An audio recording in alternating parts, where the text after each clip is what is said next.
Welcome to Nice and Blunt. I'm Adam Riancho, and it's week 16, Sunday morning, time to make those flex decisions. These are my running back and wide receiver rankings combined in the same video. We're not giving you flex rankings. If you have a question, I'm happy to answer down below. I'll be answering every comment before kickoff this morning, and let me know down below. I'm happy to get to it. But let's start at running back. Given where we are in the season, I don't think I'm going to give you the full breakdown of every matchup. I feel like we've belabored the point many times. I will give you matchup stats as we go through the players, but maybe let's skip the graph for today. Instead, I'm just going to jump right in, and at least at running back, I feel like if you have any of these 7 players, they are the best pieces, in my opinion. When it comes to Jahmyr Gibbs, I understand he had 0 touchdowns last week, but he's on a very odd trend where every other week he has 0 touchdowns, and in the weeks between, he has 3. So if that trend continues this week, he will be the best player in fantasy, and I believe he can outscore Puka if those 3 touchdowns hit like they have several times this year. He's been really lights out. This game is a must-win. I think the Lions dominate. I'm trusting Gibbs. At times, we've seen the Steelers' defense step up, but in general, they're one of the most vulnerable defenses against the run. In the last 4 games, the Pittsburgh Steelers have given up 127 rushing yards per game on 4.6 yards per carry. They've only allowed 1 rushing touchdown, so perhaps that doesn't happen. But where it could really bode well is in the passing game. Last week, they gave up 80 receiving yards to the running back position, and they've also allowed a game with 2 receiving touchdowns just 5 weeks ago. So I do think Gibbs will be just fine. The Steelers, I don't think will stop him. I think at home, he'll dominate. So Gibbs, I believe, is the RB1. And right behind him, I have Bijan Robinson against the Arizona Cardinals. I was tempted to rank him number 1 because the Cardinals defense is fully checked out. They aren't stopping anyone. Last week, Jawhar Jordan, a player that hasn't gotten any work this season, filled in for Woody Marks and had a great game. I think Bijan will dominate. But I could also see Algier have a good game this week. The run game is really where you can exploit the Arizona Cardinals. They're giving up 5.4 yards per carry this entire season. On average, you can torch them running the ball. So that's where I do think Algier could mix in this week, but still Bijan's going to exploit it just the same. And especially in the passing game, he does dominate as well. So Bijan will be lights out. I think the top 2 are really no-brainers. There's really no red flag I can find, in my opinion. The matchup's technically better for Bijan, but we've seen a higher ceiling for Gibbs this year. At number 3, we got Christian McCaffrey taking on the Colts on the road, and the Colts find a way to make games competitive. They actually have a really good red zone defense. They forced a lot of field goals. Just ask the Seahawks last Sunday.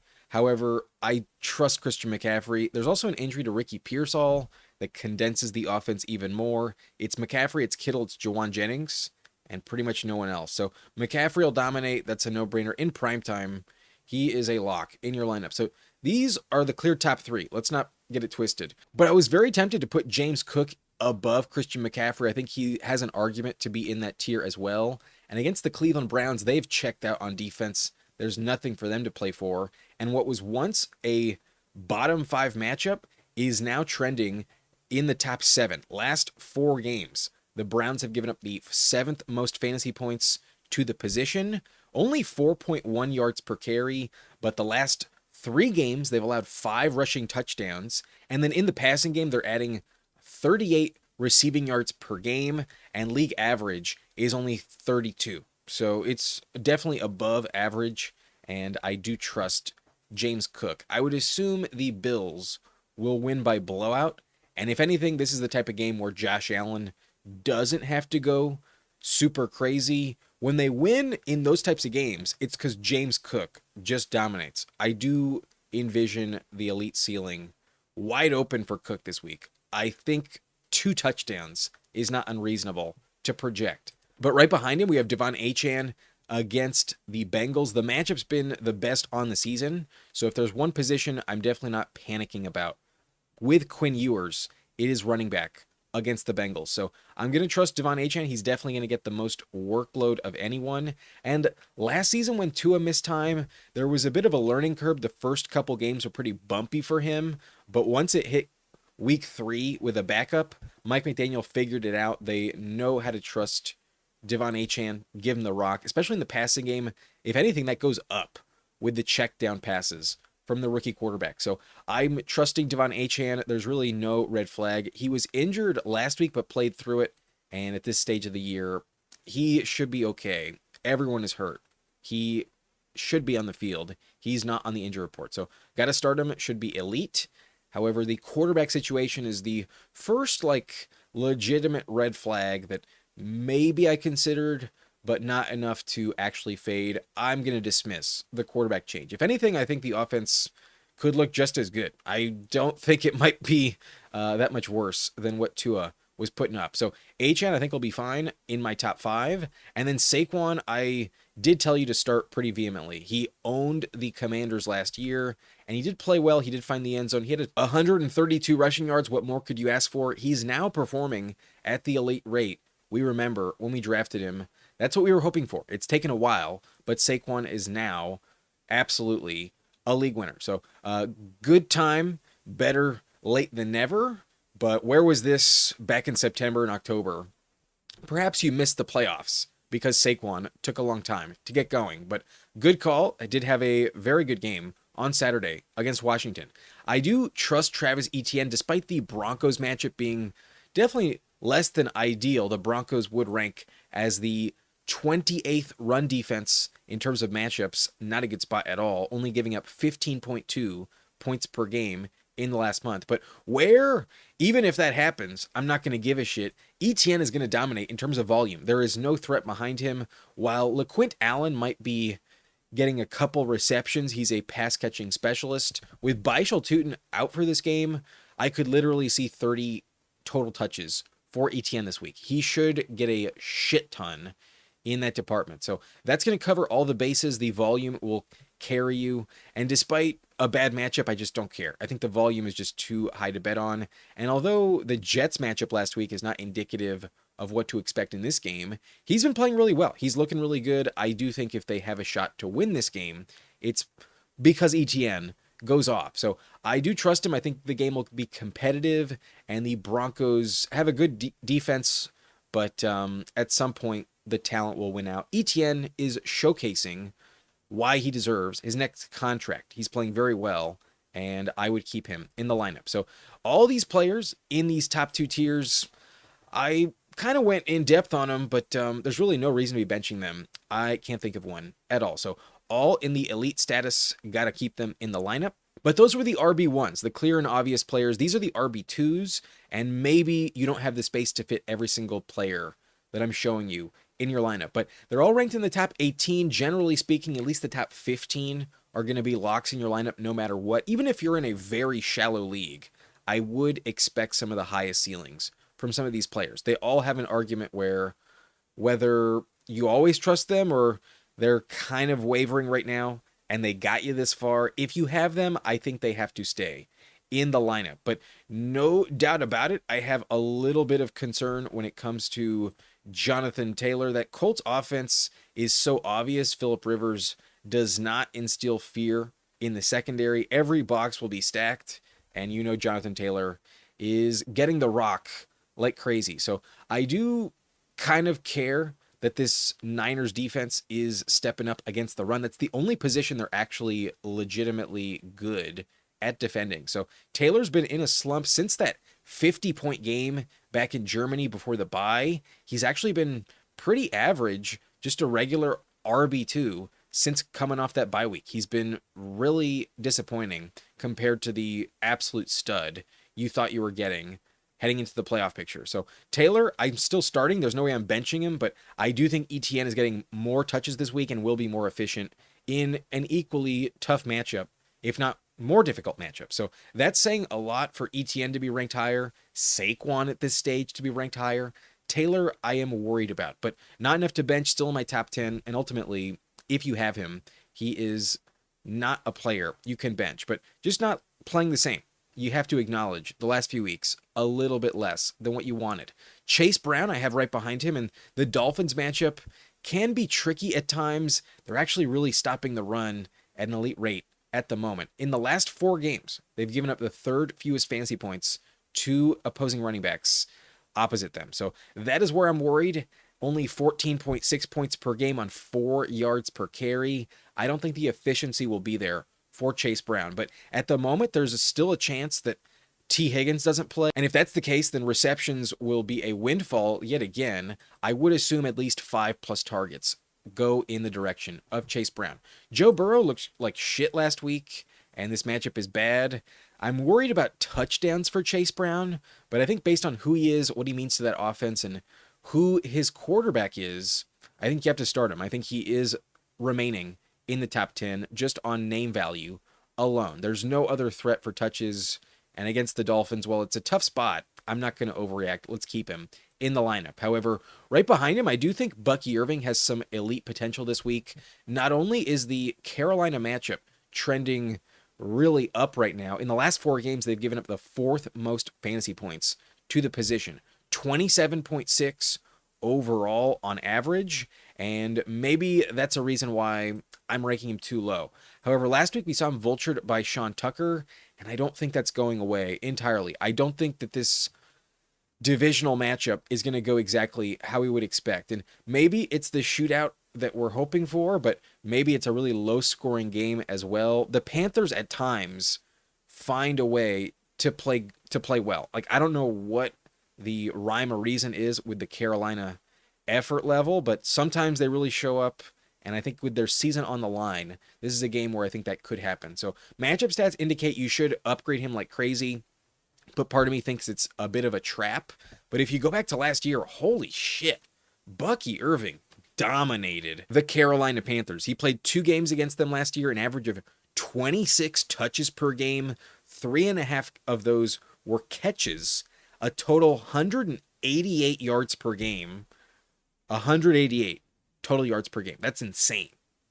On average, he lit them up. Only 1 touchdown, so this average of 23.6 points per game against them is all yardage driven. If last year is indicative of what you're going to get, then Bucky might be a top 5 play. Bucky could be better than even Christian McCaffrey this week. I do think it's in the cards, but would I bet on it? Last week was not encouraging.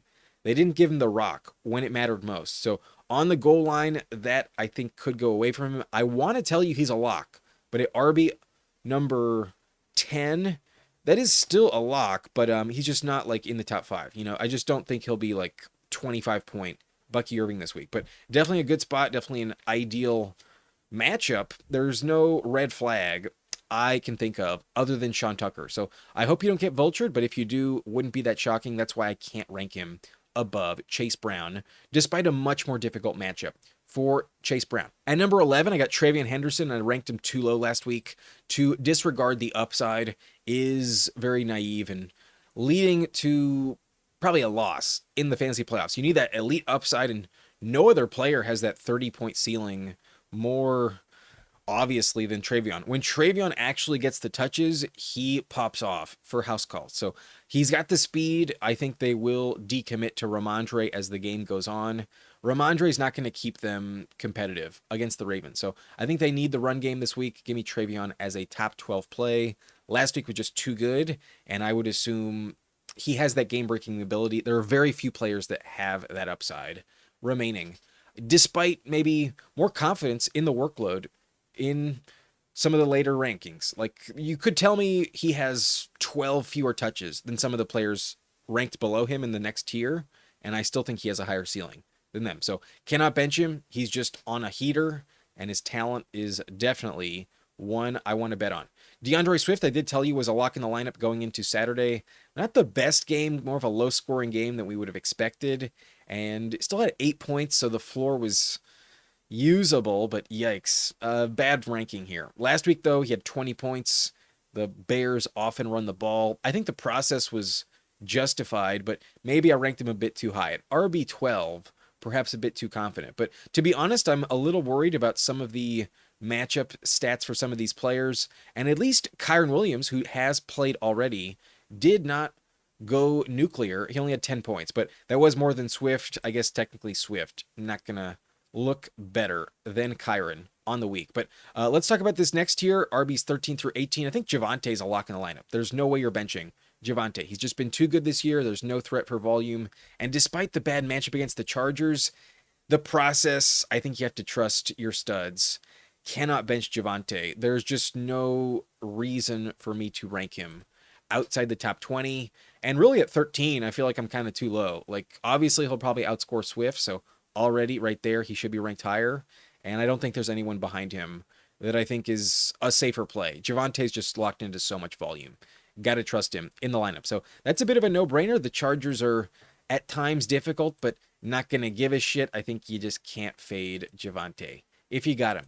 RJ Harvey, I also think you can't fade him. The touchdowns have been hitting on every single matchup here. Since Dobbins has gone down, he's the focal point in the backfield. And Sean Payton wants to use the running back like crazy, so that'll only continue. There's no reason for me to bench RJ Harvey. Despite the matchup being a tough one, I don't give a shit. The Jags are literally the toughest matchup on the season for running backs, but in the last month they would only rank 26th. Still a tough spot, but RJ Harvey's kind of locked into 80% of the fantasy production this week.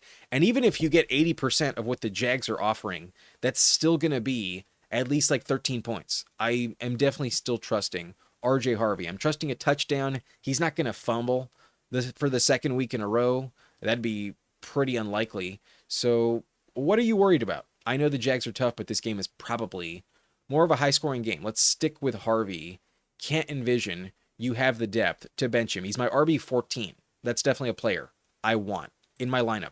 Next, we have Kyren, who I did tell you was worth starting, but did get vultured by Blake Corum, as I expected. I thought he would also score a touchdown. With no Adams, it felt like you couldn't rank him too low, but that Seahawks matchup was tough, and maybe that's a reason to be worried about Harvey. Maybe the bad matchup is indicative of why you should fade him. It was not ideal for Kyren, but if he hadn't gotten vultured, then I think with that extra touchdown, you wouldn't be upset at all. 10 points is still usable. It's not going to totally burn you, but at this stage of the game, you need elite upside, and he didn't have it. So at this ranking, it doesn't look terrible. RB 15 for Kyren is a little bit lower than typical, but Derrick Henry not getting insane volume anymore. The Patriots matchup has been tough this year, but is starting to trend up, and a big part of that is because of their matchups. They've barely played any legit teams that can really run the ball on them. So Henry is capable of really dominating, but I don't feel great about this offense. It's a bit weird where the ball's going to go. They're a really good team, but don't need to win the same way every week. And last time we saw them, Rasheen Ali was catching a reception out of the backfield for a touchdown. So Henry just doesn't quite do that anymore. Henry's not getting 25 touches, and that's going to cap his upside. So probably scores a touchdown, probably is fine. I think you have to start him, but at RB, what is this, 16? Not the most elite play, just an average RB2. I also felt that way about Josh Jacobs heading into that matchup. The practice reps were pretty scary. He hadn't suited up at all. While he was active, I'm sure you didn't feel super comfortable starting Jacobs, and he didn't quite pay off. They did not have the most effective run game last night, and then in overtime, they didn't even give him the ball at all. He was off the field in overtime, so not going to risk further injury with their stud running back. I understand it, but sadly, we did not get a great game out of Jacobs. So that just is what it is. Sometimes it doesn't work out, but to tell me you had Jacobs all this time, you made the semifinals, and you benched him, that's hard to believe. I think based on the process of starting certain players, Jacobs absolutely deserved to be in the lineup. It just didn't quite work out. Did not score a touchdown, and that's like the first time in forever. Shockingly, he did not get in the end zone. However, Rico Dowdle, I think, will score a touchdown this week. I really believe in the Panthers this week. I think that with their season on the line, they're going to empty the playbook. If they have to win by any means necessary, they will. So Dowdle absolutely has that elite 30-point ceiling that we're chasing, and there are very few players with that capability moving forward. So he was like the early year TreVeyon Henderson, now TreVeyon, I think is kind of the better bet to like hope for 30 points. However, if you tell me Rico gets back to like 200 yards from scrimmage this week, wouldn't be that shocked. It feels like he's due for an elite performance. This matchup is also pretty good. The Bucs defense has kind of started to check out. On the year, they've allowed the 9th most fantasy points to the running back position, an average of 22.1 points per game this season. So that is what I would bet on. Some high yards per carry as of late. Last week, they gave up 5.3 yards per carry. And they also are very vulnerable in the passing game. They're giving up a league high 55.9 receiving yards per game to running backs this season. Last 4 games, it's down to 47, but that's still in the upper echelon. Definitely a matchup I would feel excited about. So as long as Chuba Hubbard doesn't vulture you in that department, I think Rico should be great. And with his upside, I think it's worth trusting. The game-breaking ability is hard to find in the rest of the rankings. So all of these players in the top 18, these top 4 tiers, I think are locks in lineup. There's really no argument I can really make to fully fade them. And despite a few red flags in this last tier we mentioned, they're in my top 20. RB2s, no doubt about it. Definitely the safer options, in my opinion. But these next 2 tiers, I think, are the flex plays that most of the time you want in your lineup, like based on depth. If these are your guys, I think you'll be okay. There's actually some good paths for success here, but there are a lot more reasons to be worried about them panning out. I could see it blow up in your face. Like, to tell me that you are actually convinced that Tony Pollard is going to run for over 100 yards for the 3rd straight game, that would be a little bit too bold of a take. I think he'll be successful, but he's been really outperforming what we've seen for the most part this year, and it's about time. It took a long ass time, but Tony Pollard is on a heater. So if you get another 17 points with another house call touchdown, wouldn't shock me, but it also feels a little bit too easy to assume it repeats. Like, there is a world where he absolutely goes back to less than 5 points. If you tell me Tajay outscores him, that also wouldn't surprise me. But against the Chiefs, I kind of feel like they're going to quit on the season. I feel like, if anything, they'd like to tank for the best draft pick they can get. So I do think the Titans win the game. I think it's on the back of Tony Pollard. He's been the best playmaker they have. And based on the last 2 games, I'm willing to keep endorsing him. The Chiefs, I don't fear as much as I once did. So let's stick with Tony Pollard. I think he's worth it. The value's been there lately. And then I did accurately tell you to start Kenneth Walker, but to acknowledge the risk level, that is what kept me from ranking him much higher. Like, to know full force that Walker's getting in the end zone, that was a tricky situation. So I did tell you Walker would be a good start before that Thursday game, but I also didn't rank him higher than RB20. So I didn't go way overboard, but that was a good call. He paid off way better than I thought. I thought he'd go over double digits. He averages over 100 yards against the Rams, and he had exactly 100 rushing yards. That did work out. He was a great play on Thursday. So hopefully you didn't bench him, and this was a high-end flex play, low-end RB2. I did tell you to start Walker.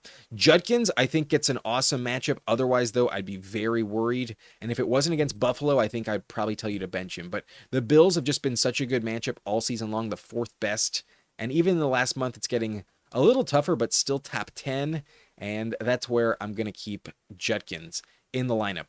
I am worried about his offensive line, though. They are pretty depleted. Their 2 best players are both likely not going to suit up, but there's a chance that one of them is available this week. So if that's the case, then maybe Judkins gets back to high form. The Bills, though, just can't stop the run. That's where I'm going to bet on it. Last week, they gave up 9.9 yards per carry against the Patriots. So a couple house calls, that's potentially going to happen here. And there's no threat for touches at all. We got Ford on IR. Sampson is out. Judkins should get the majority of carries. He should absolutely dominate at least like 75% of that volume. But last week it meant nothing. His matchup was much more difficult, though, and that's where I think I'm going to still start him. I still think Judkins is a high-end flex at the very least. He's more matchup dependent this season than anything, and in a good one like this, I think I'm going to keep him in the lineup. But more of a flex play, definitely some risk involved. I understand not trusting him and just benching him entirely.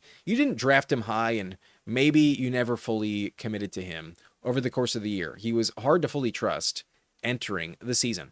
Omarion Hampton, though, I wish wasn't in a committee. If not, I think he'd be a great play this week. But I still think he's a high-end flex play. Definitely a more reliable floor option. And I do like this matchup against Dallas. It has been a top 10 matchup on the year. So I would expect a touchdown. 2 weeks ago, they gave up 4 rushing touchdowns.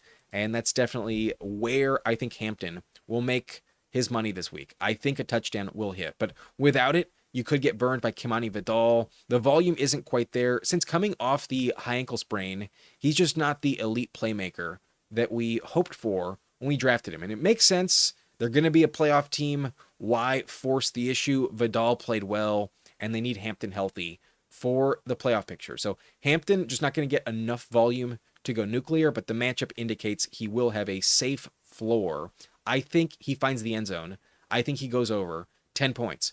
Kenny Gainwell, I think, has elite upside this week. The Lions game should be high scoring and likely a shootout. But if there's one position the Lions can stop, it is the running back position. So I'm hoping for checkdowns. I think that's the saving grace with Gainwell this week. And he's been one of the more consistent targets for Rodgers as of late. So I do like Rodgers' upside this week. I think Gainwell is valuable, but the matchup's bad, and that's why I can't rank him at top 20. Not an automatic start, but one of the better flex options in my opinion.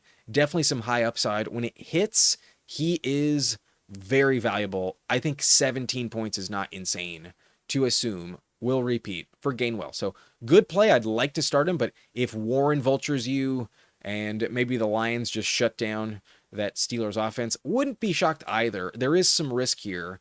Not much of a floor against the Lions, but a very high ceiling. I think that is worth trusting. But behind him, I want to trust the matchup for Aaron Jones. The Giants have been one of the best you can find this year, the third best on the season, and in the last 4 games, they're giving up 26.8 points per game to the position, an average of 6.3 yards per carry, 129 rushing yards per game, another 4 rushing touchdowns, and another receiving touchdown as well. 5 total touchdowns in the last 4 games. There's also a lot of work in the passing game available. A really good spot here for Aaron Jones, who I still think is the RB1, but often does get vultured by Jordan Mason. Mason's still talented and can score from anywhere, so it's kind of just getting lucky with game script. Is he on the field at the right time to give you the touchdown? If not, you're going to have to bet on yards, but the matchup's good enough where I think at least like 80 yards from Jones is actually a decent bet. I think he has a good game from a floor perspective. I would trust him, and the matchup indicates the ceiling could be sky high. I could see like a 20-pointer from Aaron Jones this week. Good luck. It's unlikely to hit, but I do think he reliably goes over double digits. In the same game, I think Tyrone Tracy is very tempting. Last week was awesome from him, so if he contributed to your lineup and you advanced, very tempting to keep trusting him, but this matchup against the Vikings is super tough. They stop quarterbacks super well, the toughest matchup last month for QBs. They're a little vulnerable to running backs, but still it's a downgrade, and I really worry that the Giants shit the bed on offense. I worry that there's no touchdown at all available for Tracy, but I do think he could get more touches than Aaron Jones. The matchup's just so much worse. I think he'll be pretty ineffective. And yards per carry wise, I'm expecting less than like 4.2 from Tracy. So hoping for volume, could definitely pan out, but without a touchdown, I think you might get burned. The Vikings do scare me on defense, but I do think he's a safer play than someone like Woody Marks. I do worry about Woody Marks' health status quite a bit. Woody Marks didn't practice at all until Friday, and even that was only limited, and that could not be enough for him to play. So if he's not available, then this matchup's elite for someone, and I could see Jawar Jordan pop off. But Nick Chubb is also healthy and back to full at practice. Maybe Nick Chubb does play spoiler. So good luck with Marks. I believe he's going to play, and if he does, I think he has some of the highest upside you can find this week. But then there's also a chance he doesn't suit up at all, and you're left holding the bag. I think you need a backup plan. I would want to roster Jawar Jordan if I'm counting on Woody Marks. But there's also a world where he aggravates the injury mid-game and does not finish it. That, I think, is a major red flag. That's what I'm most worried about. That's the worst case scenario, because then you're starting him and then he might exit after 3 touches. It would be worse than if you knew he wasn't going to play and you started the backup or just made a pivot to a different flex play on your bench. So I hope we get some clarity. I hope he finishes the game. I hope he's active because the matchup's awesome. But ultimately, the injury is too big of a red flag to lock him into the lineup. He's not in my top 25 because of the injury risk. But Blake Corum had a good game, had a touchdown on a bit of a fluke 1-yard touch, but it counts all the same. Corum has another touchdown. That's 5 in the last 4 games. So I did rank him as a legit flex play. It did pan out double-digit fantasy points out of Blake Corum. A good call by me. I did have Zach Charbonnet behind him, though, and I was a bit too low on Charbonnet. That 2-point conversion was a fluke, definitely not repeatable, and he did find the end zone. He did have one of his better games of the season, so he's been hard to trust. I did endorse Walker pretty confidently, but even then, I only had Walker at RB20. This committee's frustrating, and to know exactly that they're going over even just 12 points is hard to trust. So Charbonnet was a good play, but always a bit risky. That's indicative of this flex territory. There's some risk. It's hard to know exactly what will happen, but it could definitely work out where you get some of the better games on the week. There's still a lot of upside, even in this tier. No better example of that than Jaylen Warren, who is really the RB1 in Pittsburgh, but I think this week the upside for Gainwell and garbage time is higher, and I think Warren is a little bit behind him in the rankings, but still a decent flex option. In my top 30, hard to go wrong. I think the floor is fine, but then the Lions matchup is really difficult this season, so that's where in the touch split, I'm not dying to like fully lock him in. I think just like Charbonnet, you need a touchdown to go over 10 points, and it might work out really well, but it does feel a bit lucky if it does. I think I trust Gainwell a bit more because he catches passes. I do expect game script to be helping the passing game. So Warren mostly gets work in the run game. That's where I think he's the lesser valuable RB in Pittsburgh. But Emmanuel Wilson did factor in because Jacobs wasn't practicing, didn't get enough work, especially not in the goal line, and didn't work out. But Kyle Monangai did have a decent game. I believe it wasn't worth it, though. I believe, last I checked, he did not find the end zone. He was okay, but 10.8 points with no touchdown. Just efficiency-wise, he was pretty good. So a decent floor play that kind of speaks to another aspect of this tier. If you get like 10 points, that's usable, and that's a decent flex. But you really want the touchdown to go over the top. So good luck getting it. It's a little tricky, and it didn't work out with Monangai, but he was at least not terrible. 10 points is okay.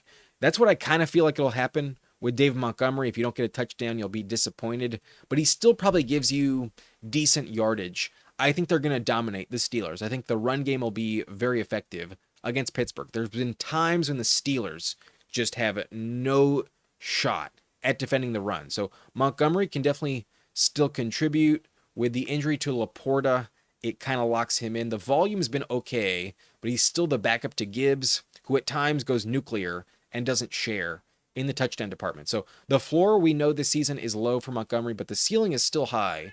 There's still some upside with Montgomery. Montgomery absolutely has a path for success, but the floor is pretty low and it is risky. And at this stage, we're outside my top 30. Odds are I'm benching David Montgomery in a regular like 10 or 12 team league. I don't think he'll fit in the lineup. The risk I think is a bit too high. At this point, I don't think it's worth it. Like, he's behind Emmanuel Wilson. That speaks for itself. Good luck with Montgomery, but I could see myself being like 10 spots too low as well. The thing about Wilson is that he could have been the starter as well. There was like contingent value on Wilson that Montgomery just doesn't have. But Jeanty, I'm very worried about this week. Definitely more of a bench play. I would worry against the Texans. It's just not a good matchup. He plays for a dog shit team, no offensive line help. And Jeanty, with the Kenny Pickett situation, feels worse than what we were getting with Geno. It feels like it's gotten worse than what it was with Geno. So good luck there. I really don't want to start him. I endorsed him last week and it was a terrible call. I regret it, and I'm not going to tell you to do it again. So against Houston, no brainer. Got to fade Ashton Jeanty. But then this last tier, I'm definitely telling you to bench every single player, and then we still have a very legit starter. A few of them actually in this tier. We have Breece Hall at RB34, and no fucking chance I want to start him. Against the Saints, it's not the worst matchup, but I just don't trust that offense, and it's so predictable with Brady Cook. You got to stop Breece Hall, let everyone else beat you. Breece Hall's not doing anything against the Saints. I do not believe in him whatsoever. And if I'm wrong, so be it. I don't want a Jet in my lineup this week. I think that's asking to lose, to be honest with you. But I do believe that Rodriguez was kind of in a similar boat, and Rodriguez had a good game with a touchdown, had 13 points. Not bad at all. So Eagles were a decent matchup. Maybe I ranked him too low, but to fully trust him with JCM contributing now, that's where it was too tricky.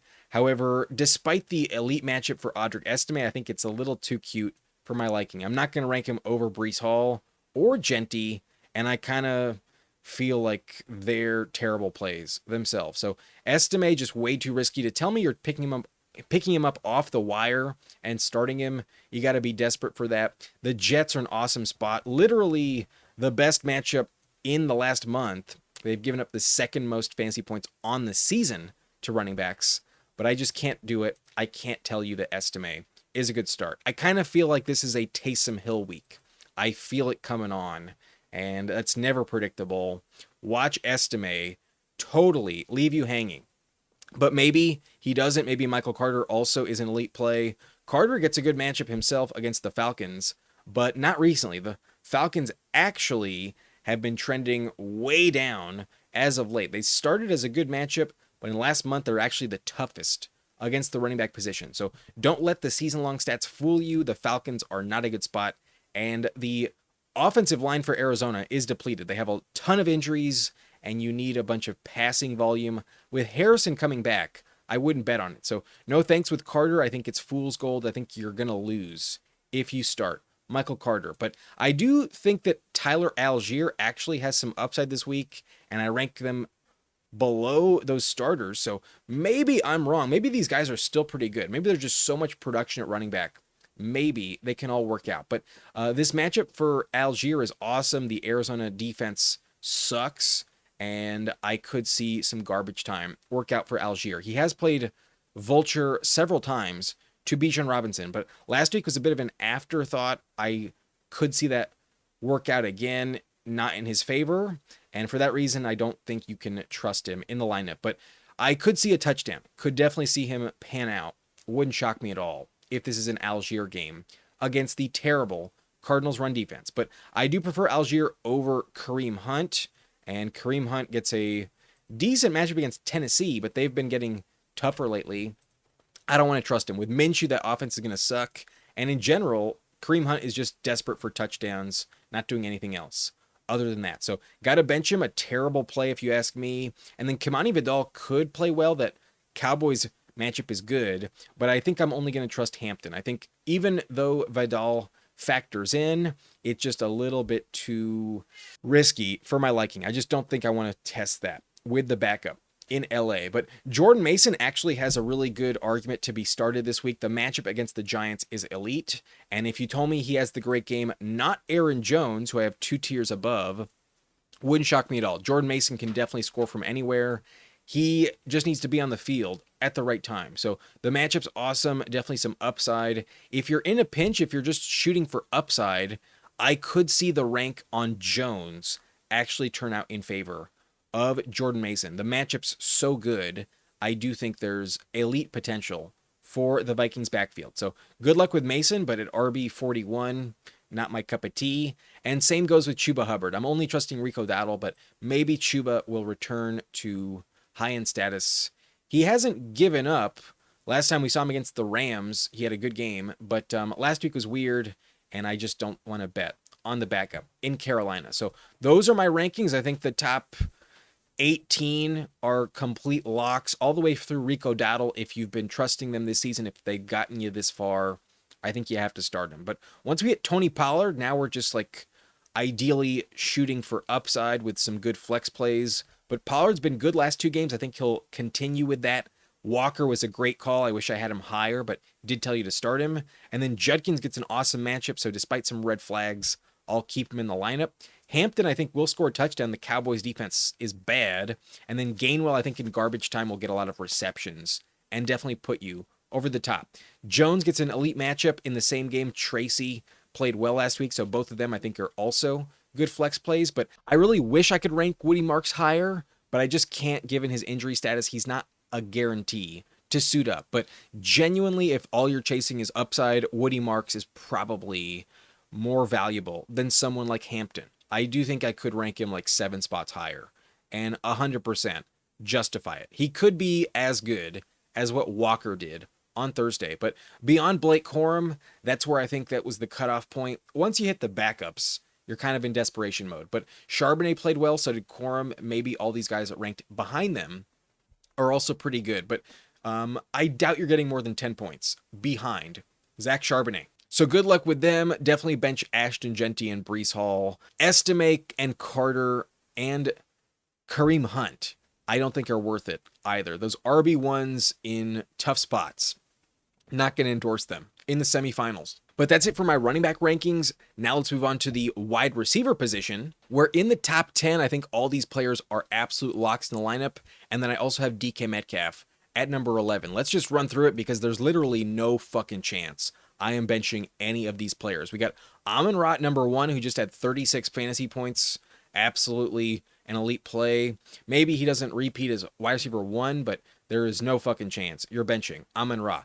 JSN had just shy of 20 points. Definitely worth your time, as always. But Puka went nuclear with no Adams. Probably should have seen that coming, but overtime did really contribute a lot. Wouldn't have had 40 points had Zach Charbonnet not picked up the fumble on the 2-point conversion. But I mentioned this earlier in the week. A.J. Brown was dominant in his career against the Commanders. Had 14 points. That's a decent game. Maybe not as good as I thought, but still worth starting on Saturday. Mike Evans, I think, is going to go nuclear. While it's pretty much impossible for him to actually hit 1,000 yards, I feel like in the building, Baker is talking and operating in a way where they fully believe he can still hit it. They're going to give him another chance. Last week he had 13 targets, and he also owns the Panthers.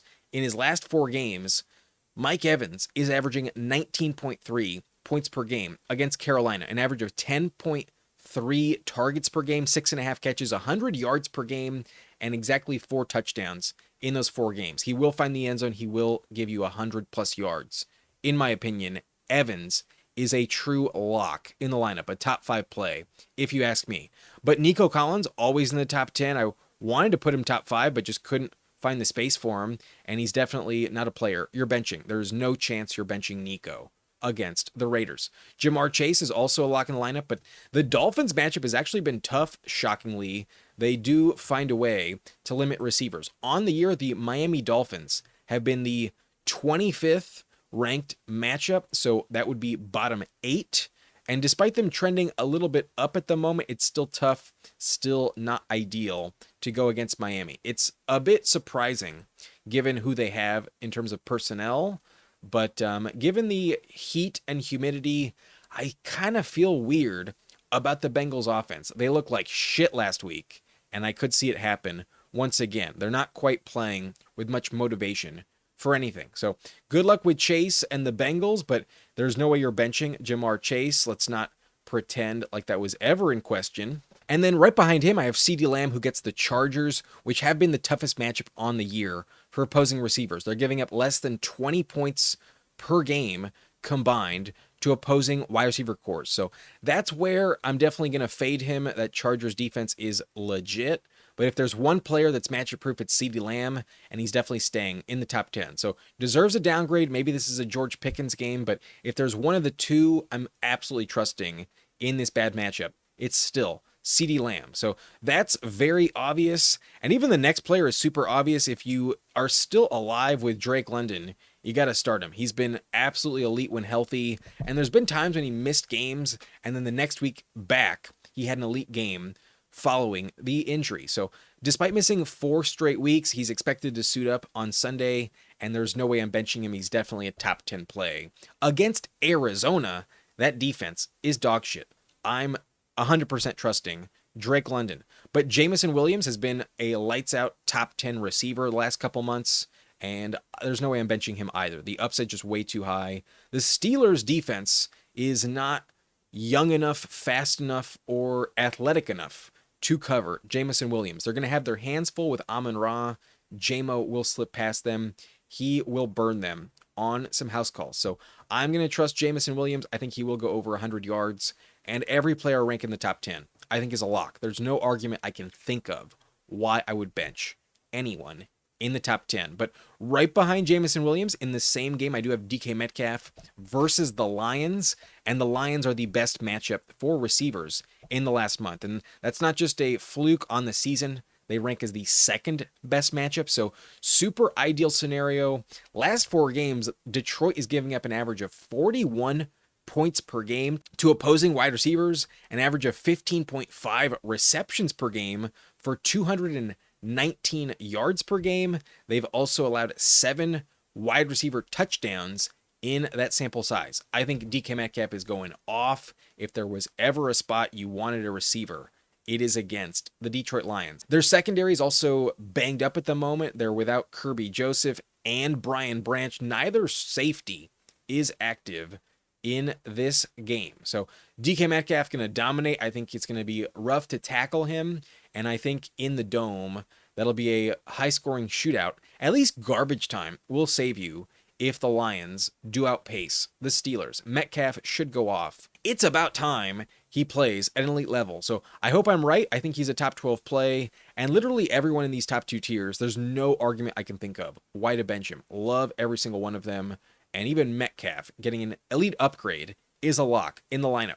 But now we enter tiers 3 and 4. And these are my wide receiver 2s. The top 11 were the clear alphas at wide receiver, but now maybe these guys are filtering in with some flex decisions. It does get much more tricky once you exit the top 15, but at least in tier 3, the names at the top of who I just added to the list is definitely a lock in the lineup. There's no way I am benching Courtland Sutton after last week. The Jags have been a good matchup for receivers this season, not so much for other positions, and I would absolutely trust Sutton to maintain his wide receiver 1 status. Pat Bryant comes back to the lineup, so maybe that'll be tricky, but Bo Nix looked awesome last week. I think this game will be similar.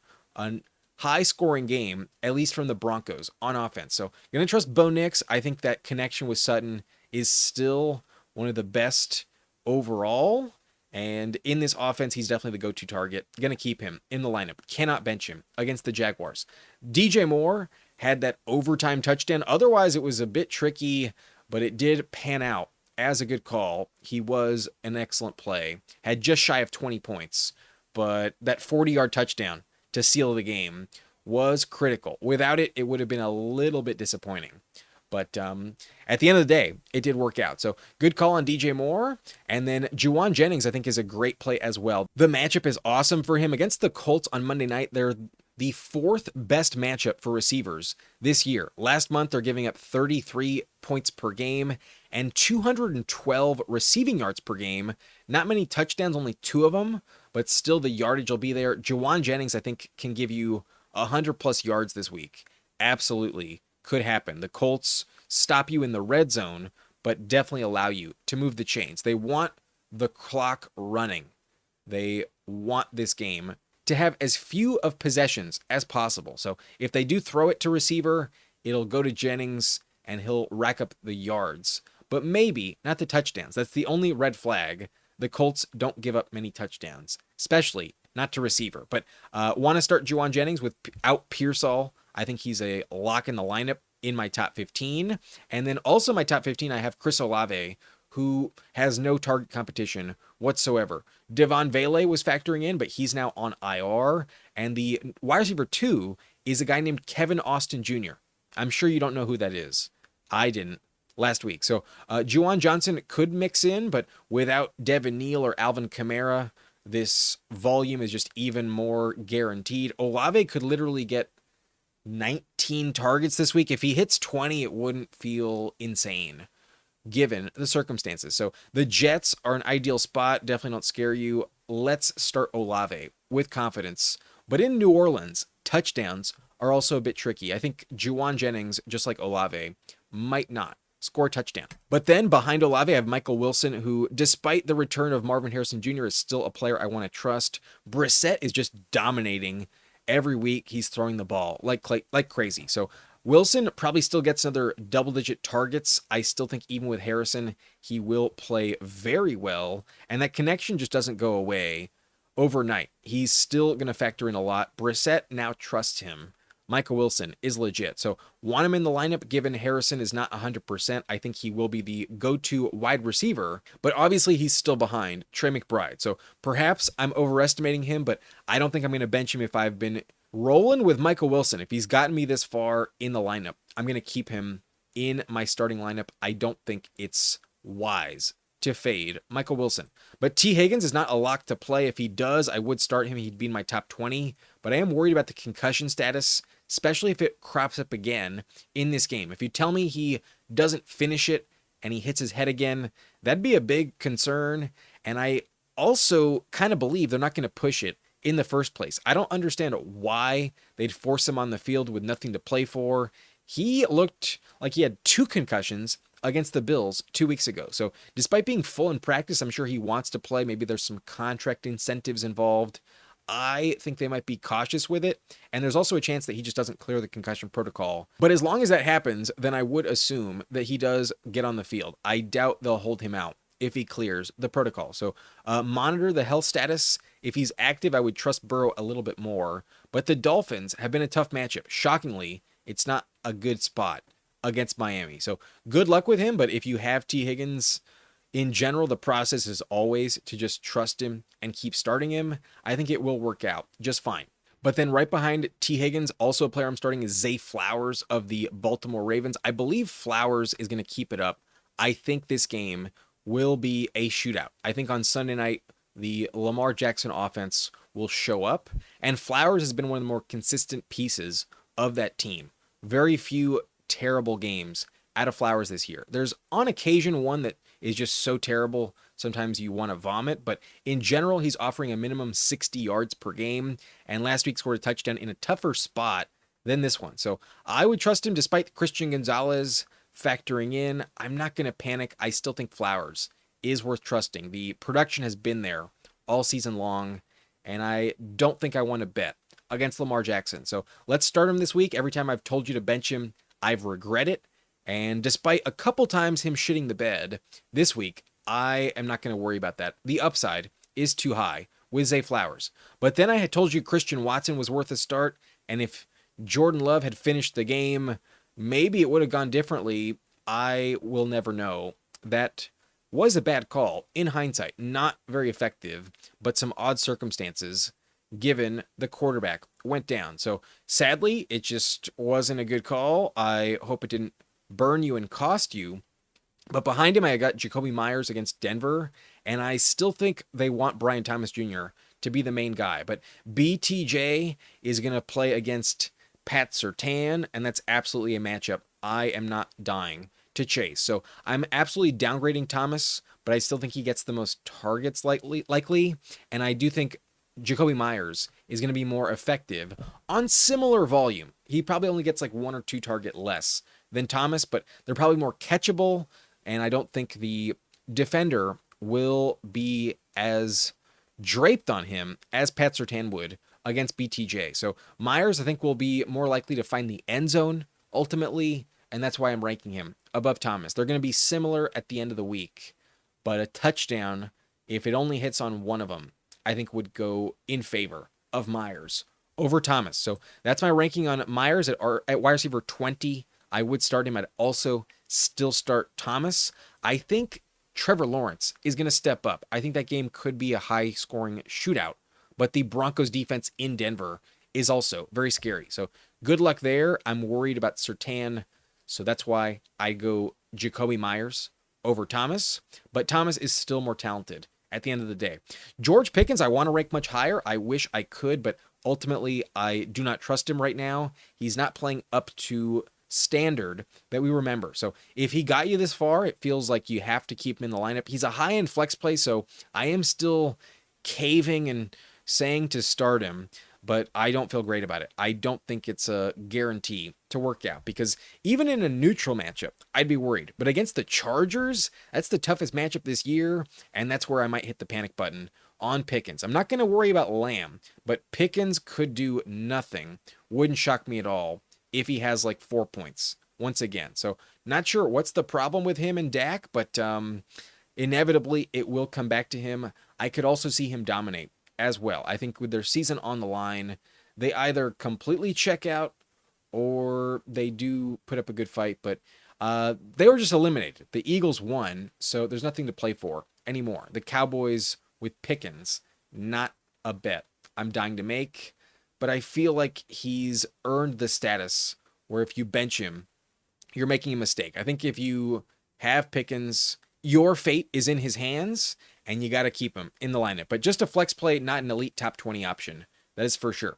DeVonta Smith did score a touchdown, but otherwise was not super effective and did have a good game. But I didn't tell you like to outright bench him. I wasn't super high on him. He was fine. I had him in the top 25, and I assume that'll be where he will finish with a touchdown. I think that's where he'll finish. Jaylen Waddle, I'm worried about Ewers, but at the end of the day, is still going to be the number one go-to target. And for that reason, I'll test my luck and start Jaylen Waddle as well. A high-end flex option. The volume's definitely locked in. And the Bengals still don't scare me very much. They've been a tough wide receiver matchup this year. Shockingly, it's actually very tough to get anything going against them. But lately, I think matchups are more the reason why. And I still think Waddle will be fine. In Mike McDaniel's system, I think they can get him the rock, and I think he'll be okay. From a volume standpoint, I think he'll be covered. However, could also see him play like ass, could also see him give you less than 5. There is much more risk at this stage of the rankings, but in my top 25, a high-end flex play, if you ask me. Ted McMillan, I am also considering a high-end flex play. The volume is the reason why, but I could also see him do nothing. Against Tampa, we've never seen it with him. It's a divisional matchup for the first time in his career, so no previous stats to go on. It's just vibes and how much do you trust Bryce Young. The matchup's awesome for Young, so it could really work out, but I got a good feeling about Jalen Coker, who's now stepping up with touchdowns. Tet, I think, can get 9 targets, maybe 7 catches, 85 yards, but no touchdown. That is very hard to endorse. That's one thing lacking from him. Touchdowns rarely hit. So good luck, a safe floor play, decent matchup, but in general, kind of capped upside. And then I kind of feel the same way about Marvin Harrison Jr. He should play well. However, coming off the heel injury, how many targets will he get? Will he play all of the snaps? That I do not know for sure. But with Jacoby Brissett lighting it up, I also could think he plays out of his mind. The passing volume has been at its highest with Brissett. So Harrison is definitely intriguing, but in my top 26, just a flex play, I think I'm going to start him though. If I've been waiting for him to come back, he could be much better than Wilson, and maybe I have them ranked incorrectly. Maybe I should be swapping Harrison and Wilson, but I do still believe Wilson is going to be the better play of the two. He's healthier. That connection is not going away with Brissett, and maybe the volume dips, but at the very least, they should even out, and I still think Harrison's fine. Wilson, though, I think is better. So that's it for the top 26. All these receivers, I am telling you to start, at the very least, as good flex plays. I want them in the lineup. In a typical 12-team league, then there's still just low-end wide receiver 2s at the worst. I think they should all be in your lineup. If you have the depth where you have a question remaining, I'm happy to answer it. Drop it in the comments below. And if you have like 4 of these receivers, I think you're in good shape. So these are the ones I want to start, but there is still some arguments to be made moving forward. There are some good matchups and potential league winners as well. But this next tier is definitely just the flex plays at best. In general, once we exit the top 30, I'd like to be benching them most of the time. But especially still in the top 40, there is maybe a chance that that's your best option. And I still think they have a decent floor. For the most part, there's still an argument to be made that maybe they do lead to success. But at least with Terry McLaurin, we're never going to know what would have happened if Mariota had not gotten hurt. With Josh Johnson, that offense was terrible, and Terry did have a tough matchup. So hopefully you bench Terry McLaurin less than 8 points. That's not going to work out. Odds are he's not going to contribute to a winning week. So that is unfortunate. I didn't Love him entering the game, but obviously with Josh Johnson, that ended any upside. Then I have Ladd McConkey right behind him, and Ladd is definitely in a tricky situation because the matchup is awesome.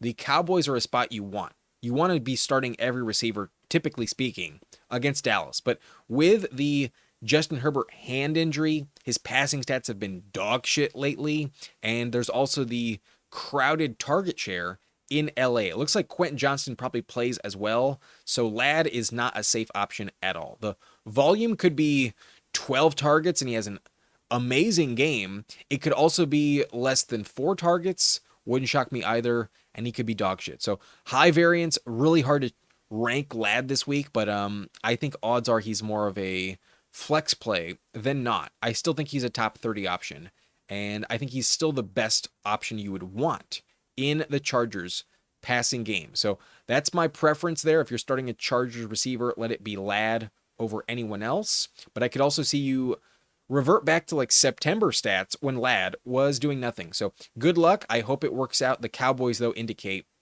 you should feel pretty confident. But I just don't. I want to rank him like 10 spots higher, and I just can't. It's been way too up and down with him this season. Good luck if he's your guy. But Godwin, I think, is also in a similar tier where you don't know for sure the ball's going to go in his direction, but when it does, I trust him to catch it. And ultimately, against Carolina, I think with this division kind of on the line, Baker will look to Godwin enough to keep him viable. Godwin, I think, is a fine top 30 high-end flex play, decent option. Not going to fade him if I got him. But maybe the depth you have keeps him out of your lineup. I would understand benching him as well. Not my favorite play, but a good flex option nonetheless. Stephon Diggs, also a good flex option, but last week was dog shit. I hope it comes back to him. Against the Ravens, it could be tough. That matchup is not easy. They got some good corners there. So Diggs is touchdown dependent, and it doesn't always hit. I don't feel like Drake May is going to have the game of his life. I still feel like the Patriots are a little fraudulent because their schedule had just been so easy up to this point. Now they get a real test.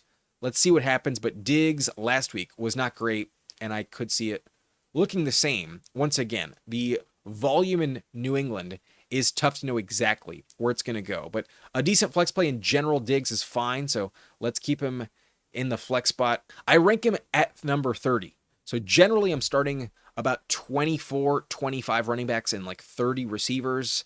I do think odds are he's in your lineup as a flex. But Jaden Reed had a rough game without Jordan Love. We'll never know what could have been. He had one great reception, I believe, in overtime, at least late in the game, but wasn't quite up to what I hoped for. No touchdown as I thought, but the backup quarterback definitely limits him a bit. I'm sure the practice connection with him and Malik Willis was much lower than the average player. Jaden Reed had been on IR almost all season. So that is unfortunate. Not much withstanding chemistry between the two, and unfortunate circumstances with the QB. But Jalen Coker, I'm really excited about. I think Coker will continue his touchdown streak. He has 2 straight games with a touchdown in Carolina. But it's not just the last 2 games where Coker has been lights out. It's really the last 4 games. Here are his average stats in that span. 4.5 targets per game, 3.8 receptions per game for 55 yards, has 2 touchdowns as well. So if you want to cherry pick and only look at the last 2 weeks, he's averaging 14.7 points per game. But if you look at the last month in totality, he is still averaging over 10 points. So expecting double digits from Coker, but does feel a bit tricky. There are very few people who are willing to pick him up off the wire. He is still available in both my leagues. So are you bold enough to do it? I understand not feeling comfortable, but genuinely, I think this matchup is ideal.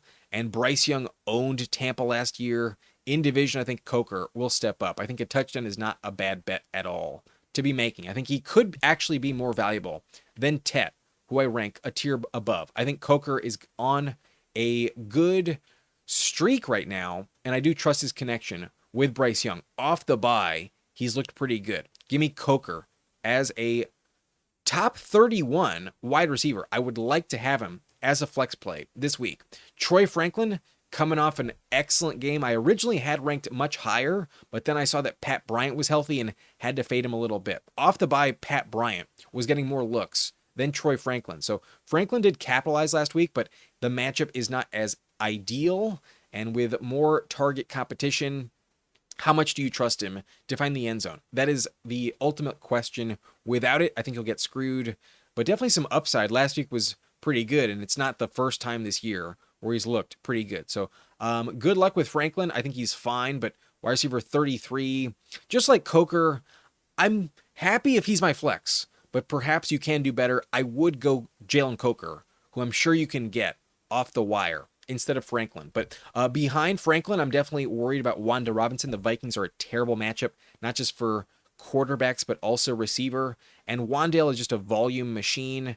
Otherwise, you don't get much upside. So hoping for a touchdown, but I doubt that happens. You might get less than 40 yards on 7 catches. Good luck with Wandale, but just a floor play this week. Behind him, I got Khalil Shakir, and betting on Josh Allen is always a bit tricky. You never know exactly where the ball's going to go, but he's the top target at receiver in Buffalo, so he's the best option you can find on that team.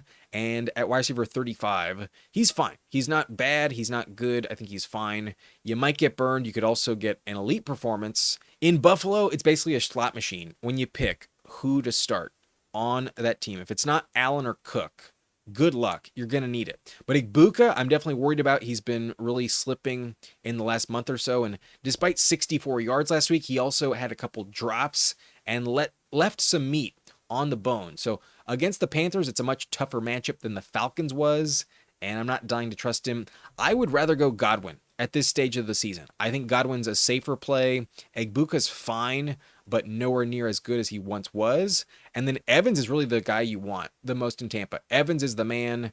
Egbuka is now relegated to number 3. So that's kind of like what we thought entering the year, and it's why some people were reluctant to trust him. But with Jalen McMillan also factoring in, that's where I just can't go on board with Egbuka. I just don't think he's a good option. Just hoping for a touchdown at that point, you're gambling. At this point, it is very risky. Odds are, I think you should bench him. But Quentin Johnston has a lead upside if he hits. So just like Egbuka, you're gambling as well. But it definitely has a path for success. Not only is Quentin Johnston capable of dropping 25, but against the Cowboys, that's definitely more likely than not. So love the matchup, love the player, but he's also not fully healthy and might not play at all. Very risky, high boom, high risk factor with QJ. I think it's worth it this week, though. I think I'm tempted to rank him higher, but I need to know he's healthy. If he is, I think he might be better than Stephon Diggs, to be honest. I think he could actually be like just as good as Ladd, Terry, and even like Harrison and Tet. I think Quentin Johnston has some elite potential this week, but he also might put up a bagel if he's not healthy. But he was limited all week in practice. I think he'll be available. I think he'll play. Good luck with QJ. Odds are I'll bench him. It feels a little too risky, but the upside is tempting. All or nothing with QJ. Keenan is also a little tempting, but kind of needs Quentin Johnston not to suit up to have any value. I don't think I'm willing to trust him against the Cowboys, but matchup is awesome. Maybe the ball goes in his direction instead, but of the 3, he's my least preferred option. He has been fading fast last couple months. October, at that point in time, he was still riding high, but since like Halloween, he's not been the same player. Limited production, not a great play most of the time. So just a floor option, good matchup, but hard to trust. And if anyone is hard to trust in a good matchup, it's Justin Jefferson. I had a hard time ranking Justin Jefferson. I did ask for some screenshots of people still alive with Jefferson. I got about 5 people, and all those screenshots made me laugh. I wanted to share some, but honestly, I just didn't have the time. I apologize. I might post them separately later on. But Jefferson, really tricky. If you have him and you've been starting him, I guess stick with him. But last month or so, it's been dog shit. I wouldn't do it. I wanted to rank him like 10 spots lower, but I just couldn't. Based on name value against the Giants, I had to keep him top 40. But behind QJ, behind Keenan, behind Shakir, behind Coker, I'm definitely telling you to bench Jefferson. All these players are bench plays, not guys I'm endorsing. But A.D. Mitchell has a lead upside just like Jefferson. Maybe it works out again. And garbage time, I think, is the main path for success. It's not going to work out in the first half, but close your eyes. Don't even watch the game. Just check on it in the fourth quarter and watch A.D. Mitchell rack up some garbage time against New Orleans. So very risky, but kind of worth the risk, honestly. Some high upside. I wanted to rank him above Justin Jefferson, to be honest. But Jaden Higgins has some potential this week. The Las Vegas matchup is good for the receiver position, but his connection with Stroud has not been quite effective. Stroud does not trust him for whatever reason. Davis Mills, though, did. So his target share fell off a cliff with Stroud, and last week it was only one target. I'd be panicked, but maybe it comes back to him. Maybe against Las Vegas, they're willing to play with their food a little bit, and if they have any shot in the playoffs, they need this rookie to have a good chemistry with Stroud. They need that to click more often than not. So that's where I think maybe they'll give him some chances, but he's been bad since Stroud has taken over. Maximum 5 targets and no longer scoring touchdowns. So good luck with Higgins. I'm worried about it, but also could see it pan out. The matchup is why I'm intrigued, but otherwise I'd be terrified. I'm not excited to start Jaden Higgins. But in the final tier, I'm definitely benching these players, but they all have some elite potential. If you tell me they have a house call or just a touchdown from even like 5 yards out, wouldn't be shocked at all. There's a chance it works out, but in general, these plays are way too risky for my liking, and I think it's not worth your time. In the semifinals, I think more likely you will lose with these players, but Xavier Worthy maybe has a path because Rashee Rice is inactive, but with Minshew, obviously the upside goes away, and then Worthy has just not been effective at all this year. Hollywood Brown has been a better fantasy option than Worthy, so watch it be fool's gold. It feels too obvious, but against Tennessee, maybe that's finally the game where he shows up. I'm not dying to trust it, though. I got a bad feeling about Worthy. He's just not been good enough this year. Kayshon Boutte, though, also in the similar boat, could have a 50-yard touchdown and really pay off. Also could do nothing, might have like only 3 targets and 1 reception for 5 yards. So buyer beware, high risk, high reward. Good luck if you're willing to gamble with it. Zacchaeus, though, almost had a touchdown.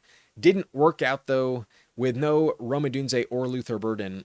I think it was worth a swing if you were desperate, and only desperate. That's the only chance you want anyone in this tier. But Debo, also a bad play, only had 5 points, and like I expected, pretty capped ceiling. But the backup to the backup quarterback did play. That also was a problem. Michael Pittman, though, I can't start with Rivers. Not even a question about it. Josh Downs scored a touchdown last week, but otherwise no one was targeted more than like 5 yards down the field. It was crazy how limited the passing game was. Even Amir Abdullah had the more receptions and targets than Pittman. That is indicative of why you can't start him. Jerry Jeudy against the Bills, not going to trust him, but maybe this is the week where Shedeur Sanders gets a ton of garbage time and just goes insane in the second half. I could see Shedeur rack up a ton of meaningless yards against the Bills when the score is like 40-0 in the third quarter. So good luck there, but I don't think I want to bet on it at all. Chimeri DK, also a starting receiver, so just like Jeudy, has to be ranked, but yikes, it feels disgusting, and I'm not going to bet on it. I think the tight ends are the only intriguing pass catchers in Tennessee. The tight ends and Tony Pollard, that is it in the Titans offense. But Jordan Addison gets a good matchup, and maybe it does click, but just like Jefferson, nah. Watch it go to Jalen Nailor or Josh Oliver again. The players that are so irrelevant, watch them be the only ones that get red zone looks. So no thank you with Addison, but maybe a deep shot does connect, and that is literally the argument for Isaiah Bond. No chance I'm going to start Isaiah Bond. But in DFS, just like Jeudy, if you tell me Shedeur just decides, fuck it, Bond is down there somewhere, let's chuck it deep, that could click, and we have seen Bond really connect down the field quite well with Shedeur lately. So that I think has the high upside, but definitely way too fluky, way too disgusting for my liking. And that is it in the top 50. These are my receiver rankings, and I feel super confident about everyone through Michael Wilson. Once we hit T. Higgins, Zay Flowers, it's a little tricky, but I'm still starting them. I'm still starting everyone all the way through Marvin Harrison Jr. The top 26 are my wide receiver 2s, my confident plays. If you have them in the flex, I think you're in good shape. But the more legitimate flex plays that are definitely a more scary to trust, we got the Terry through Franklin tier. That, I think, You need a touchdown, but definitely some high upside, some good environment and circumstances for all of them. Coker, I think, is the most intriguing plug and play off the wire. I think he's a great addition if you're desperate. If he's still available on waivers, I would at least pick him up this week, because next week, if he scores another touchdown, he'll be pretty coveted, and I wouldn't want to face him in the fantasy championship. So good luck with Coker. I think at the least stash him on the bench, but start him over Troy Franklin, start him over Wandale, start him over Shakir, start him over Igbuka, Quentin Johnston, and Keenan, definitely over Jefferson, and then even A.D. Mitchell, Jaden Higgins, and everyone in the bottom tier. Once we pass Jalen Coker outside the top 30, not excited at all, and you're just hoping for the best, but really it's a very slim scenario where it works out. It feels too cute, too risky to trust. It's possible, it's always possible, but it does feel like more of a dart throw than anything else. But my favorite after Coker is actually Quentin Johnston. I think he has the highest upside of anyone against the Cowboys, but then trusting his health status, that's tough. Herbert's health status, also tough. Good matchup, but could also see you get a bagel with QJ. So that's indicative of the risk factor at that point, way too tricky beyond Jaden Higgins. No thanks with Worthy through Bond. Only in DFS. So that is it for receiver. That's it for the rankings. And if you need a reminder on running back, the timestamps are below. But I will just flash it real quick. If you need it, you can pause it. These are my running back rankings. I'm only going to leave them up for like 5 to 10 more seconds. Not very long. If you want more detailed info, you can rewind to the first part of the segment. But that's it for this video. I hope you get the win. If you still have questions, let me know down below. I will be going live before kickoff Sunday morning, but probably only for like a half hour, 45-minute period. Good luck this week. But I'm Adam Riancho. I'll see you next time. I'll see you in the fantasy championship. Thanks for watching. Nice and blunt.